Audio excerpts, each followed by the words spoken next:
Se você se mudasse para uma casa antiga com sua família e seu filho, e ele começasse a te relatar coisas estranhas sobre a casa, o que você faria? Se você gosta desse tipo de vídeo, não se esqueça de se inscrever no canal e ativar o sininho, porque é muito importante, isso ajuda bastante no começo do canal. O filme conta a história de uma família, o casal Daniel e Sarah e seu filho Eric. Já começa mostrando uma bola caída em uma piscina particularmente suja, o que agora não faz nenhum sentido ainda, mas guardem essa informação. Logo depois, o filme mostra a criança, Eric, conversando com a psicóloga, como eles acabaram de se mudar para uma casa nova, mas especificamente uma mansão bem acabada. Ela supõe que o garoto esteja com saudade de casa ou com dificuldade para se adaptar, então não leva a sério quando ele diz que o problema são vozes que falam com ele durante a noite. Inclusive, as vozes pedem para ele desenhar coisas de madrugada e tipo, os pais nunca pararam para olhar que desenhos são esses? Cara, que tipo de pais são esses, pelo amor de Deus? O pior de tudo é que em nenhum momento eles cogitaram a possibilidade do Eric ter algum distúrbio mental, porque até então ele sempre foi uma criança super normal e nunca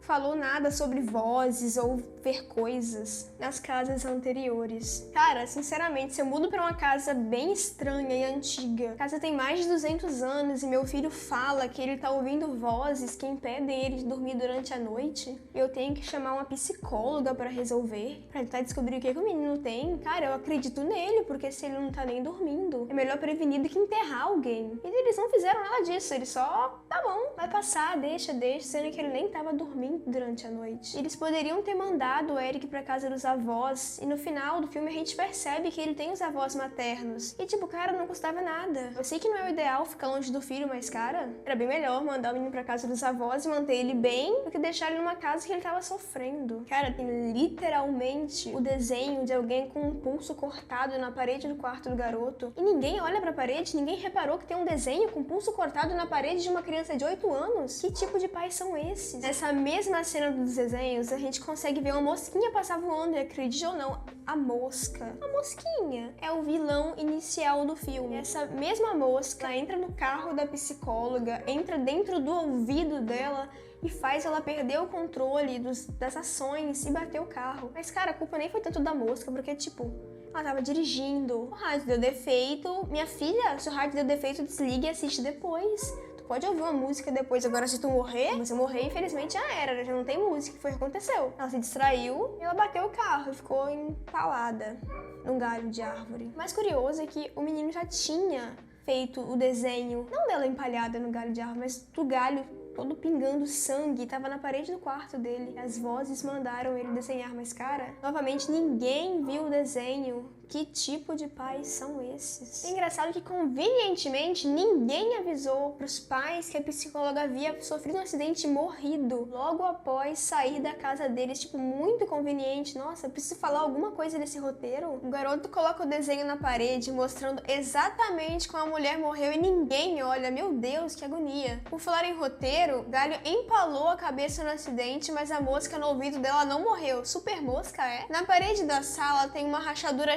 cheia de moscas. O Daniel, logicamente, joga inseticida, mas mal sabe ele que nem acidente de carro mata essas miseráveis. Não tem nada que o Eric poderia fazer para derrotar as vozes, infelizmente. Até porque ele é um garotinho de 8 anos, então as vozes continuam perturbando o coitado. Mas só quando ele tá sozinho, o que eu achei uma excelente jogada. Ninguém tinha acreditado nele e seria melhor se continuasse assim. Convenientemente, o Daniel acaba vendo uma reportagem sobre sons do além na televisão, enquanto trocava de canal. Sério, roteiro? O Daniel costuma se comunicar com o Eric usando um walkie-talkie, e é por meio disso que a voz finge ser o pai para tocar o terror no garotinho durante as noites. Uma noite, o Daniel levanta para fechar o portãozinho da piscina que se abriu sozinho e tava batendo ao vento, e ouviu o garotinho conversando, só que reparem em um pequeno detalhe atrás dele, ali no escuro no canto direito, na janela. Na primeira vez que assisti eu não vi, mas a câmera vai enquadrando devagarzinho até mostrar a coisa no fundo. O que é essa coisa? A mesma dos pés podres que segue assombrando o menino de madrugada. O garoto foi expulso da escola porque ele saiu correndo da sala no meio de uma aula e se escondeu no armário. Ele meio que mordeu o diretor quando ele tentou tirar ele de lá. Mas ele devia estar se escondendo de alguma coisa, né? É porque as vozes, elas entram na sua cabeça e te fazem ver e ouvir coisas. Então, tipo, cara, e nem assim acreditaram no garoto. Os pais dele compram casa para reformar. Eles compram por um preço bem pequeno, eles reformam. Quando a casa já tá praticamente nova de novo, eles vendem por um valor muito mais alto. Então eles não podem meio que só sair da casa e ir embora, até porque eles investiram todo o dinheiro que eles tinham na casa. Mas mesmo que eles não pudessem ir embora, nada impedia que o garoto fosse para casa dos avós pelo menos por um tempo, já que ele não estava conseguindo nem dormir naquela casa mais. E mesmo que não fosse o ideal ficar longe do filho, eles deveriam ter feito o que era melhor pro coitado do garoto, até porque, né? Inclusive, ele disse que as vozes contaram pra ele que a doutora Carol, a psicóloga, estava morta. E os pais não acreditaram, ficaram bravos e tal. E mesmo depois que eles descobriram que realmente era verdade, que a Carol tinha morrido no acidente, saindo de lá, não acreditaram no garoto e desperdiçaram mais uma oportunidade de tirar ele da casa e colocar ele em um lugar seguro. Mesmo que eles não tenham acreditado nele, o que custava, né? E o coitado do Eric só para de ser assombrado quando numa noite o pai dele acorda às 3 da manhã pra fechar o portãozinho da piscina que novamente está batendo ao vento e encontra o filho morto na piscina. Lembra a piscina do começo? Pois é, amigo, não era por acaso que o Eric tinha medo de chegar perto daquela piscina. Só que ele sabia nadar e não entraria lá sozinho porque ele tinha medo. Mas a essa altura do campeonato, isso já não é segredo nenhum, né? Nem novidade. Logo depois do velório, a Sarah decide ir passar uns dias na casa dos pais. E todo mundo sabe que as únicas pessoas que se separam em filmes de terror e saem com vida são a turma do Scooby. E esse não é o caso. O filho deles acabou de morrer e o pai do ano preocupado em perder o dinheiro investido na casa. Depois, ele fica assistindo os vídeos do filho chorando, mas na hora de acreditar nele achou difícil, né? Agora é tarde, Daniel. E é nesse momento, bad vibes, que ele manda um áudio pra Sarah. No outro dia de manhã, ele acordou com a ligação da Sarah porque ela estava preocupada que ela não tinha entendido nada do áudio que ele mandou pra ela. Ela disse que tinha umas vozes, uns gritos no fundo e ela não sabia, né, o que estava acontecendo, então ela ficou preocupada. Aí ele ficou bugado porque ele tava em casa e não tinha mais ninguém, não tinha barulho nenhum quando ele gravou, só da televisão e tipo, não eram gritos. Se eu não me engano, ele tinha até pausado a gravação que ele tava assistindo na hora que ele enviou o áudio. De alguma forma ele foi pro computador e ele conseguiu separar só uma voz que ele tinha achado familiar. E era a voz do Eric chamando por ajuda, pedindo socorro pro pai. Lembra daquela reportagem que ele viu na TV, das tais vozes do além? Ele resolve procurar esse cara para tentar ajudar o filho morto, que estava dizendo: papai, por favor, me ajuda. Não ajudou nem quando tu tava vivo, Eric. Imagine agora que tu já era. Descansa em paz que é melhor, viu? Então vão até a casa Germán e sua filha Ruth, e logo de cara já descobre que tem uma entidade, por assim dizer, do que parece ser uma mulher adulta. Ela aparece na câmera com sensor de calor, que foi instalado no quarto do Eric. Nem vou falar nada sobre esse roteiro aí. Mas a coisa não pode ser vista sem o sensor. Tanto que o Germán, em um momento, fica cara a cara com ela. Mas ele só sabe disso porque a Ruth está vendo a imagem transmitida no computador. O sensor que ele está segurando até apita, faz uns barulhos horríveis, uma interferência, mas ele mesmo não consegue ver nada. Durante a noite, o Germán foi atraído até a cozinha, onde ele estava alucinando que a falecida esposa estava cortando o pulso dele. Mas era ele mesmo cortando o próprio pulso. Lembra o desenho pendurado no quarto do Eric na parede? Então, a coisa já sabia que tudo isso ia acontecer, porque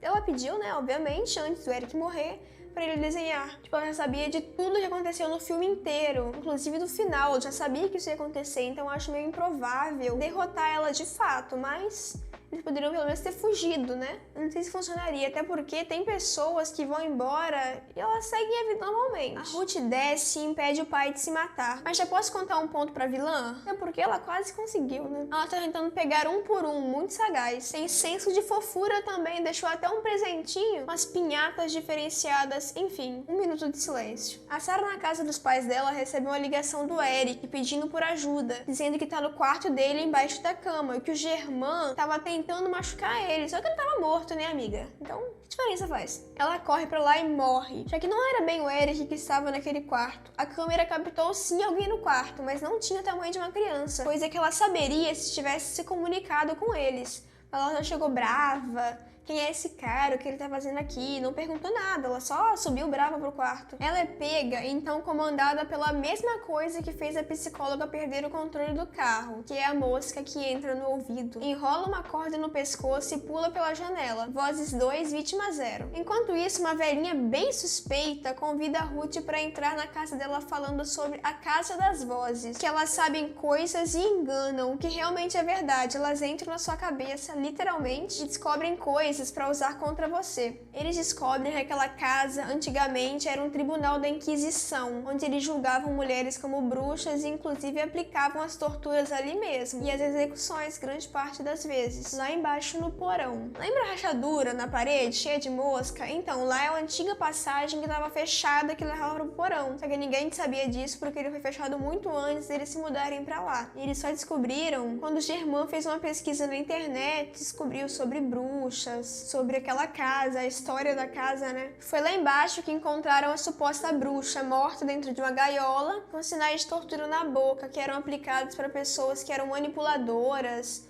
ou mentirosas naquela época, que faz sentido porque ela usa a voz dela para atormentar as pessoas e forçar elas a fazerem coisas. Gaiola essa que quando Germain encostou, teve uma visão que aconteceu há mais de 100 anos atrás. Resolveram então queimar os ossos depois de constatar que a voz dela que perturbava as pessoas na casa. A Ruth foi controlada pela bruxa e acabou esfaqueando o próprio pai. O Daniel quase colocou fogo em si mesmo, mas mesmo assim o Germain conseguiu colocar fogo e eliminar o problema. Ou será que não? Pois é, amigos, agora Daniel finalmente resolveu olhar os desenhos na parede do Eric e percebeu que o Eric realmente foi afogado por alguém, por ele mesmo. Daniel, controlado pela bruxa, afogou o Eric na piscina e nem percebeu. O curioso foi que absolutamente ninguém notou o desenho ilustrando o crime na parede do garotinho morto. Nem a mãe, nem a polícia que investigou menos de uma semana 2 mortes na casa, uma acidental e um suicídio, perceberam o desenho na parede do garoto? Uma investigação, ó, maravilhosa. O Daniel, então, ele pegou uma arma que ele tinha, uma 12, e ele tirou a própria vida na piscina. Quando ele viu, né, quando ele percebeu o desenho que o Eric tinha feito dele afogando o filho dele na piscina. Tudo isso poderia ter sido evitado se ele tivesse acreditado no menino ou pelo menos olhado pra parede, cara. Teu filho, ele fala que ele tá ouvindo vozes, que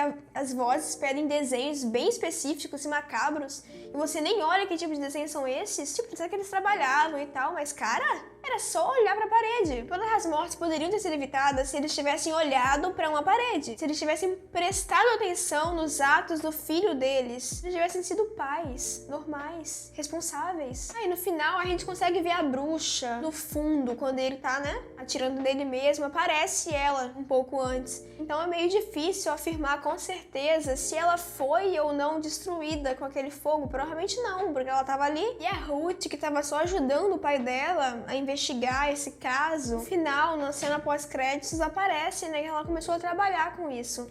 Ela tava investigando o exorcismo, mas ela não é principal, ela é só uma personagem que tá ali. É importante, mas não é a principal. Não é a protagonista. Antes de falar como derrotar, se você gostou do vídeo, não assistiu até aqui, então porque não é tão ruim. Então deixa o seu like, que ajuda bastante no canal. E agora eu vou falar como derrotar, né, esse filme todo, que poderia ser evitado com 3 passos, basicamente. Antes de comprar uma casa, pesquisa sobre a história da casa. Tu nunca viu filme de terror, cara? Todo mundo que vê filme de terror sabe que não é uma ideia boa, é uma ideia horrível você comprar uma casa sem saber a história dela. Se seu filho falar que tá com medo de uma casa nova que vocês se mudarem, acredita no menino, cara. Tipo, criança tem uma imaginação fértil? Sim. Tem medo de muita coisa? Sim. Mas se é uma casa estranha, que você não sabe nada sobre ela, uma casa bem antiga, e teu filho fala, pai, mãe, tô com medo. Tem coisa errada nessa casa. Eu não consigo dormir de noite. Acredita no teu filho. Não custa nada você acreditar na criança, cara. Tem que olhar as coisas que teu filho tá fazendo. Se ele faz desenho macabro e cola na parede, não tava difícil, cara. Era só olhar pra parede da criança. Não era difícil descobrir tudo o que tava acontecendo no filme. Inclusive o vilão, ele foi até bonzinho. A vilã, no caso. Deu até dicas de, olha, isso aqui vai acontecer, cara, olha. Ó, tô deixando aí na parede. Olha pra parede que eu vou fazer isso aí, hein? Dá tempo de ir embora, hein? Em hipótese alguma, cara, confie em vozes do além. Mesmo que seja a voz do teu filho. Se uma voz do nada fala com você, pega as suas coisas e corre. Corre muito, corre pra sempre. Corre até a tua perna cansar. Só corre, cara. Não fica lá ouvindo a voz. Não faz o que a voz falou. A Sarah morreu por isso. A Sarah ouviu a voz do Eric falando, mamãe, tô embaixo da cama, me ajuda. O filho tava morto. Claramente não era o filho dela, não tinha nada que ela fizesse que poderia ajudar. Antes tinha, mas ela não fez. E foi por isso que ela morreu. Não acredite em vozes do além. E a comunicação é importante. Se uma pessoa fala, você acredita. Se algo acontece de estranho, você comenta com todo mundo da casa, todo mundo compartilha experiências. Vocês vão descobrir que tem algo errado acontecendo. E é isso. Olhem para as paredes.